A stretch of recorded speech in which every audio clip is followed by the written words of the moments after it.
Hello friends, welcome to excellent mentors. तो चंद्रयान 3 की सफलता के बाद इसरो ने डिसीजन लिया है कि अब वो अपना अगला मिशन आदित्य L1 जो कि सोलार मिशन है वहाँ पर कल के दिन लॉन्च करेगा। यानी डेट है 2 सितंबर सुबह 11:50 पे।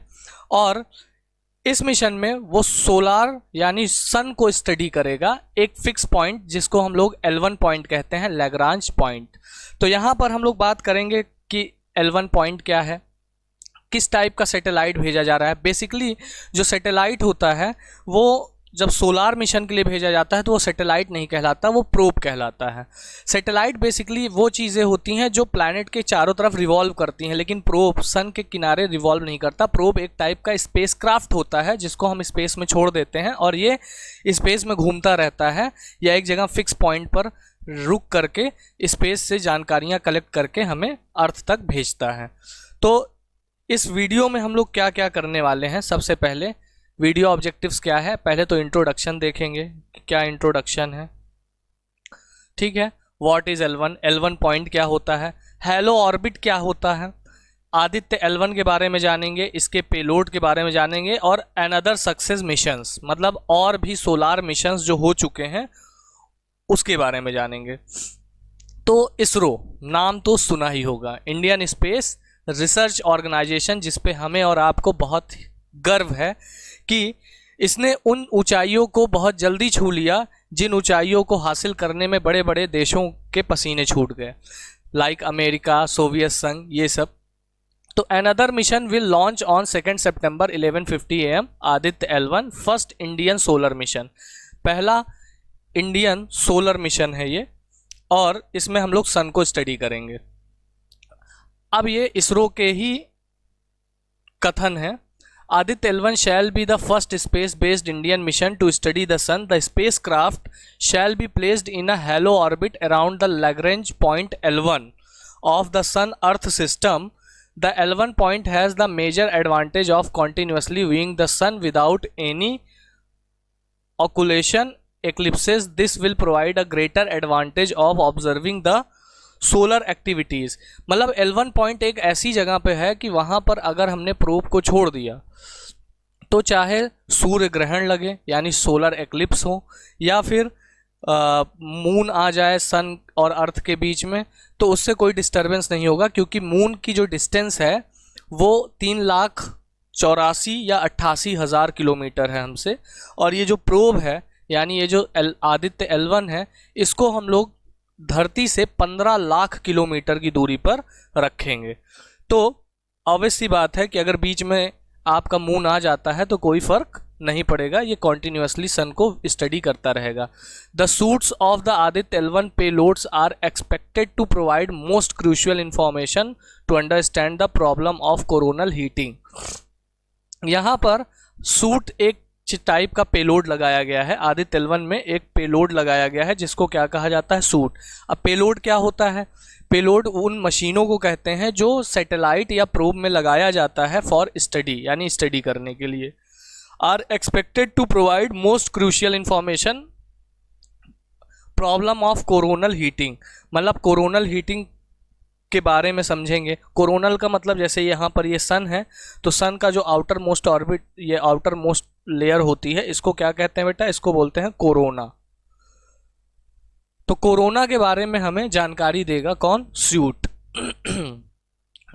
कोरोनल मास इजेक्शन, अब इसमें से क्या होता है, मास इजेक्ट होते रहते हैं, ठीक है, रेडिएशन के फॉर्म में सन के जो मास है वो चारों तरफ क्या होते रहते हैं, इजेक्ट होते रहते हैं। तो मास इजेक्शन का क्या फिनोमिना है, pre flare and flare activities and their characteristics, dynamics of space, weather, propagation of particle and fields, ये सब छोड़ दीजिए, इसमें कोई दिक्कत नहीं है। अब देखिए यहाँ पर लैग्रेंज पॉइंट L1, तो यहाँ पर अगर आप देख रहे होंगे तो ये है आपका सन और ये है आपका क्या, अर्थ।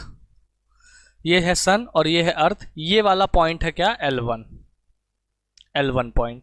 ये पॉइंट है L2, ये है L4, ये है L5, ये है L3, ठीक है। तो लैग्रेंज जो थे वो एक बहुत ही बड़े क्या कहते हैं, मैथमेटिशियन थे, उन्हीं के नाम पे इन पॉइंट्स को नाम दिया गया है। यहाँ पर जो L1 पॉइंट है, इस जगह पर अर्थ का ग्रेविटेशनल फील्ड और सन का ग्रेविटेशनल फील्ड इक्वल हो जाता है। मतलब जब प्रोब यहाँ पर आएगा तो सन इसको इधर की ओर खींचेगा, अर्थ इसको इधर की ओर खींचेगा, और ये आपस में, अगर ये फोर्स F1 से खींच रहा है और ये फोर्स F2 से खींच रहा है, तो F1 इज इक्वल्स टू क्या होगा, F2 होगा।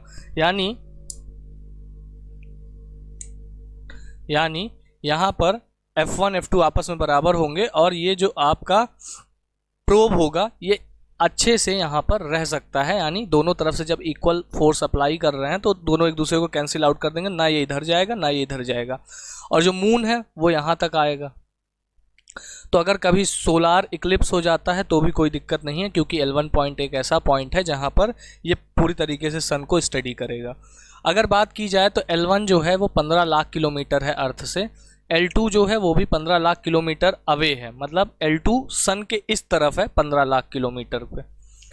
L3 है 3,88,000 किलोमीटर की दूरी पर, यानी इस जगह पर। अब आपको लग रहा होगा ये 15 लाख है, ये इतना दूर, तो भाई अर्थ का रोटेशन यहाँ, तो यहाँ से देखा जाता है L3 पॉइंट कितना होगा, ठीक है। उसके बाद L4 है 4 लाख किलोमीटर पे, L5 भी है क्या, 4 लाख किलोमीटर पे, सन से 4 लाख किलोमीटर की डिस्टेंस पे है, ठीक है। कुछ फेमस सोलार मिशंस देख लेते हैं। सबसे पहले भेजा गया था पॉइनियर 5 नासा के द्वारा 1960 में, measured the magnetic field and solar flare ionization. ये आपका पॉइनियर 5 है, और ये सबसे पहला मिशन है सोलर का जो भेजा गया था नासा के द्वारा, कब, 1960 में। और इसने क्या किया था, इसने मैग्नेटिक फील्ड के बारे में जानकारी दी थी, किसके, सोलर यानी सूरज के बारे में। तो जो सन है उसके मैग्नेटिक फील्ड के बारे में जानकारी दी थी। उसके बाद लगातार Pioneer 6A 1965, Pioneer 7B 1966, Pioneer 8C 1967, Pioneer 9D 1968, ये सब के सब नासा के द्वारा ही भेजे गए हैं। Studies the network of solar orbiting, solar wind, cosmic rays and magnetic field. अब कॉस्मिक रेज क्या होता है और सोलार विंड क्या होता है, सोलार ऑर्बिटिंग क्या होता है, इन सब के बारे में हम लोग अभी बात करते हैं। तो मैग्नेटिक फील्ड के बारे में तो आप जानते ही अच्छे से कि मैग्नेटिक फील्ड क्या होता है। मैग्नेटिक फील्ड आपका एक चुंबकीय क्षेत्र जिसको हम लोग बोलते हैं, जहाँ पर कोई लोहे का या आयरन का कोई भी चीज़ प्लेस कर दीजिए तो अपनी ओर अट्रैक्ट करता है। मैग्नेटिक फील्ड के बारे में तो जानते ही होंगे। लेकिन उसके साथ साथ क्या है, एक सोलार ऑर्बिटिंग है, सोलार विंड है और कॉस्मिक रेज है। इसके बारे में भी अभी हम पढ़ेंगे कि ये क्या होते हैं, ठीक है। तो पॉइनियर ने पूरी तरीके से इन सब के बारे में स्टडी किया। उसके बाद फिर भेजा गया Helios A and Helios B, DFVLR and NASA के द्वारा। DFVLR जो है वो जर्मनी का स्पेस एजेंसी है। किसकी स्पेस एजेंसी है, जर्मनी की स्पेस एजेंसी है। और नासा ने मिल करके 1974 और 1976 में हेलियोस ए और हेलियोस बी भेजा। ये हेलियोस का डायग्राम है, देख लीजिए। Observe the solar wind, magnetic and electric field, cosmic rays and cosmic dust particle, इनके बारे में इसने स्टडी की। अब क्या होता है solar wind? Solar wind is created by the outward expansion of plasma. भाई सन के ऊपर क्या है, प्लाज्मा है, ठीक है, लिक्विड स्टेट में है सारी चीज़ें। तो क्या होता है, वो एक्सपेंड करता है। तो जब एक्सपेंड करता है तो कहीं से प्लाज्मा क्या होता है, फट जाता है। फटने के बाद क्या होता है कि खूब ढेर सारे चार्ज पार्टिकल्स उस प्लेस से बहुत हाई स्पीड में भागना शुरू कर देते हैं। तो इसी को क्या कहा जाता है, सोलार विंड कहा जाता है। अब यहाँ पे देखिए सोलार फ्लेयर, तो यहाँ पर एक जगह से ये फटा और यहाँ से ढेर सारे सोलार विंड ऐसे निकल करके पहुँचे आपकी तरफ। Cosmic rays. Cosmic rays are a form of high energy radiation that originate from outside our solar system. When they reach Earth, the rays collide with particles in the upper atmosphere to produce shower to particles including muons. Cosmic rays क्या होते हैं, ये बहुत ही high energy raise होते हैं, मतलब कि बहुत ज़्यादा हाई एनर्जी होता है इस कॉस्मिक रेज के अंदर।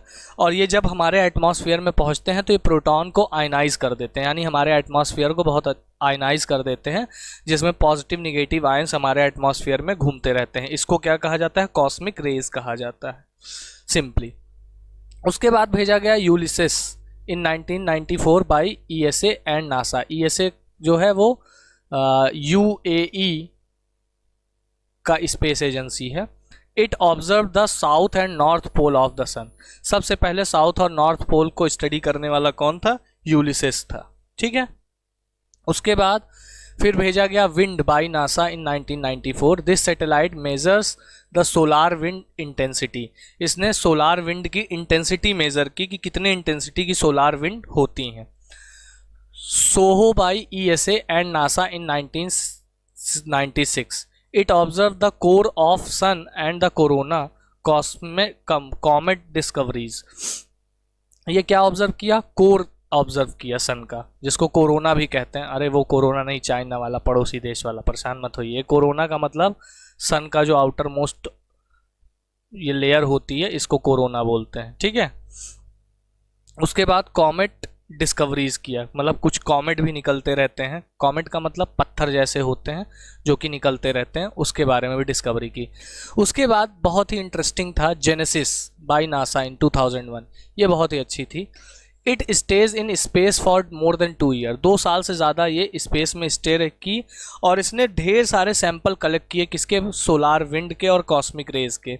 बट अनफॉर्चुनेटली जब ये वापस अर्थ पे आ रहा था लैंड करने, तो ये क्रैश कर गया। और कहाँ पे क्रैश किया? ऊटा एक जगह है, ऊटा एक प्लेस है, इस जगह पर ये क्या हो गया? क्रैश कर गया। तो इसके पास जितनी भी डिटेल्स थी वो प्रॉपरली तो नहीं मिल पाई, लेकिन हाँ साइंटिस्ट ने जो भी इसने कलेक्ट किया था कॉस्मिक रेज और सारी चीज़ें, उन प्लेटों को ले जा करके कहाँ पर? लेबोरेटरी में स्टडी किया। ठीक है, चलिए आगे बात करते हैं। थोड़ी तबीयत ख़राब है, इग्नोर कीजिएगा खांसी वगैरह। तो STEREO A STEREO B by NASA in 2006। STEREO A and STEREO B जो है वो भी नासा के द्वारा भेजा गया था 2006 में। Stereoscopic imaging. अब स्टीरियोस्कोपिक इमेजिंग क्या होती है? Of coronal mass ejection. Stereoscopic imaging होती है कि भाई ये लाइट को एब्जॉर्ब करके एक इमेज बनाता है, लाइट को एब्जॉर्ब करके एक इमेज बनाता है। स्टीरियोस्कोपिक का मतलब होता है 3D, मतलब 3 डायमेंशनल इमेज बनाता है। स्टीरियोस्कोपिक इमेजिंग का मतलब 3 डायमेंशनल इमेजिंग करता है। ठीक है, उसके बाद बहुत ही शानदार पार्कर सोलर प्रोब। ये नासा के द्वारा भेजा गया 2018 में पहला प्रोब था जो ये चैलेंज करता था कि मैं ये सूरज को छू करके आया है। ठीक है, first probe to touch the sun. It is also a first fly by mission and approach towards the sun 26 time. ये सन के बाद एक फ्लाई बाय मिशन। अब टाइप्स ऑफ मिशन हमने चंद्रयान 3 वाली वीडियो में एक्सप्लेन किया था, अगर आपने नहीं देखा है तो फ्लाई बाय मिशन क्या होता है वहाँ पे जाके देख सकते हैं। तो ये 26 बार सन के फ्लाई बाय मिशन किया सन के ऊपर, और ये पहला ऐसा प्रोब था जो सन को टच करके आया। सन का टच का मतलब सन की जो लपटें ऊपर उठती हैं उन सबको टच करके आया था ये। और इसकी डिज़ाइनिंग बहुत अच्छी की गई थी। इसके आउटर यानी यहाँ पर आप देखेंगे जो इस तरफ मतलब प्रोब के आगे का पार्ट है, ये एकदम वाइट कलर का बनाया गया है, जो कि क्या करता है? लाइट को रिफ्लेक्ट कर देता था। लाइट को क्या करता था? रिफ्लेक्ट कर देता था, जिससे पीछे के पार्ट डैमेज नहीं हो पाते थे हीट के। और ये एक स्पेशल मटेरियल का बना था जिसको हम लोग कार्बन कहते हैं। कार्बन। ठीक है, ये जो आगे का पार्ट था ये कार्बन नाम के कोई ऑब्जेक्ट थी उससे बनाया गया था और एकदम ब्लैक कलर का था। उसके ऊपर एक वाइट कलर की शील्डिंग की गई थी जिससे ये पूरा का पूरा रेडिएट एनर्जी, जो हीट एनर्जी या फिर लाइट एनर्जी था, जिसको ये इसके ऊपर जो पड़ते थे वो पूरे के पूरे क्या होते थे? रिफ्लेक्ट होकर के वापस चले जाते थे और पीछे का पार्ट हमारा सेफ बना रहता था। इसीलिए ये सन के इतने करीब जा पाया। आगे बात करते हैं आदित्य L1 मिशन के बारे में कि इसमें कौन कौन से पेलोड वगैरह लगाए गए हैं। ठीक है, ये देखेंगे तो आप, ये आदित्य L1 प्रोब है आपका, इस तरीके से कुछ दिखेगा। अच्छा, ये जो गोल्डन कलर की चीज़ें हैं इसको आप जानते होंगे क्या होता है। ये गोल्डन कलर का एक मटेरियल होता है, इसके अंदर एल्युमिनियम लगा होता है, एल्युमिनियम फॉयल। एल्युमिनियम फॉयल क्या करता है, मशीन के अंदर जो हीट होता है, मतलब सैटेलाइट के अंदर वाले पार्ट में जो हीट होता है उसको बाहर नहीं आने देता। और ये गोल्डन कलर क्या करता है, बाहर से आने वाले रेडिएशन को यहाँ से रिफ्लेक्ट कर देता है। इसीलिए इस हर सैटेलाइट पे, इसरो के हर सैटेलाइट पे आप देखते होंगे कि ये गोल्डन कलर का एक क्या होता है, लेयर चढ़ाई जाती है। उसके बाद ले तो लैग्रेंज पॉइंट की बात कर रहा है, जो कि हमने कर ही लिया। अब यहाँ से देखिए, अर्थ से निकलेगा, उसके बाद L1 पॉइंट पर आएगा। ये एक टाइप का हेलो ऑर्बिट है, इंसर्शन। हेलो ऑर्बिट मतलब अपनी जगह पे रहेगा, 1.5 मिलियन किलोमीटर दूर है। उसके बाद यहाँ, और ये भी ऐसे घूम घूम के, यानी अर्थ के चक्कर लगा लगा के वहाँ तक पहुँचेगा। इसलिए इसको लगभग क्या लग जाएगा, 4 मंथ लग जाएगा L1 तक पहुँचने के लिए। 4 महीने का टाइम लगेगा L1 तक पहुँचने के लिए। आगे बात करते हैं, यूनिकनेस क्या है आदित्य L1 में। First time specially resolve solar disc in near UV band, CME dynamics close to the solar disc, thereby providing information in the acceleration regime to CME which is not observed consistently। पहली बार किसी probe द्वारा सन को consistently देखा जाएगा, और पहली बार solar disc के बारे में, जैसे यूवी बैंड होता है, यूवी बैंड यानी अल्ट्रावायलेट बैंड का एक रेंज होता है, उस यूवी बैंड को भी डिटेक्ट किया जाएगा। ये यूनिकनेस है। अब इसमें कौन कौन से पेलोड लगे हुए हैं, जैसे VELC, visible emission line coronagraph, ठीक है। दूसरा लगा हुआ है SUIT, solar ultraviolet imaging telescope. तीसरा लगा है SoLEXS, solar low energy x-ray spectrometer, high energy orbiting x-ray spectrometer. HELIOS, ठीक है। ASPEX, Aditya solar wind particle experiment and plasma analyser package for Aditya. उसके बाद लगा हुआ है पापा, वही चीज़ है, plasma analyser package for Aditya, इसको शॉर्ट में पापा बोलते हैं।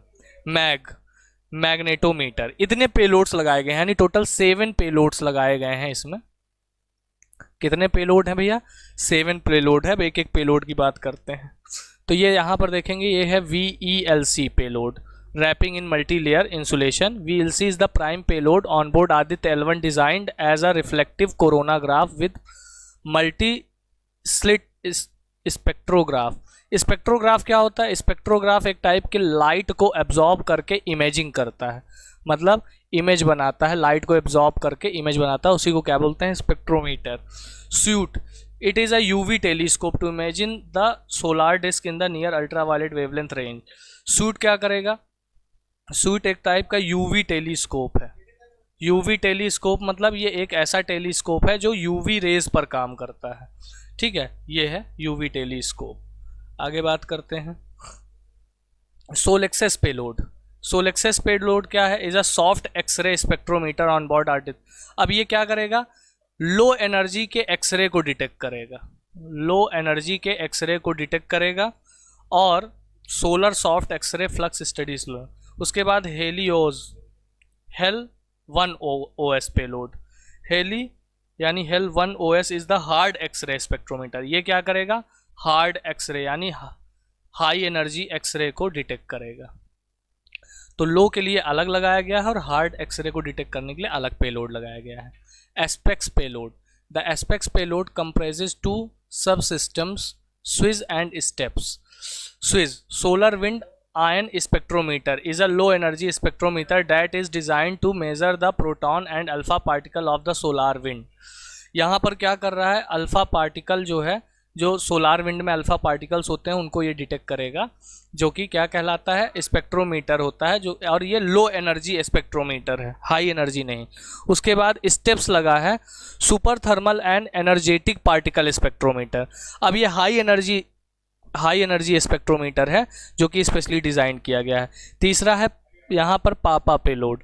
पापा is design to understand solar wind and its composition and do mass analysis solar wind ions.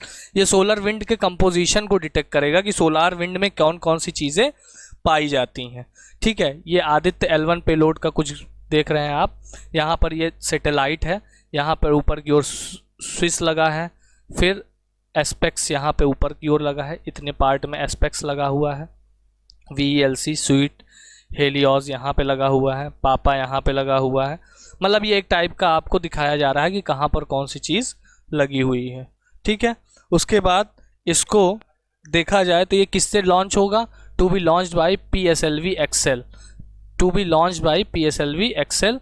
तो उम्मीद करते हैं इसरो का ये मिशन बहुत सक्सेसफुल हो और हमारे और आपके लिए बहुत ही गर्व की बात रहेगी अगर ये मिशन पूरी तरीके से सक्सेस होगा, क्योंकि ये फर्स्ट सोलार मिशन है इंडिया का। और आपकी और हमारी जो शुभकामनाएं हैं वो इसरो के साथ बनी रहनी चाहिए। बहुत बहुत धन्यवाद।